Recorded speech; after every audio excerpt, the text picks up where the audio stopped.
In this TeamWork 5 Manager tutorial, I'm going to show you how to add a new location to your enterprise. To do that, go to your top menu bar and click on TeamWork. Make sure you have your enterprise selected. If you don't have enterprise permissions, you won't be able to add a new location. Then click on Locations. You should now see a list of your current locations. To add a new one, go to the top of the chart and click the Add button. Next, enter the name of your location. Then enter the code of your location. Your code is what your employees and managers and other staff type in when they're logging into their TeamWork 5 account.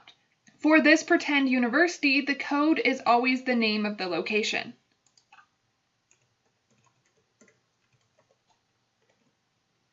Then, if you want, you can give your location an external ID. We'll say,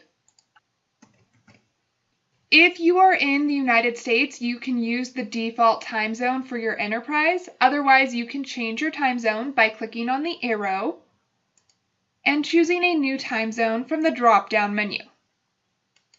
If you don't want to add this new location, click Close. I do, so I'm going to choose Save, and then I'm going to exit out of this menu. If you look, Coffee Shop C has been added to my list of locations. That's how you can add a new location to your enterprise.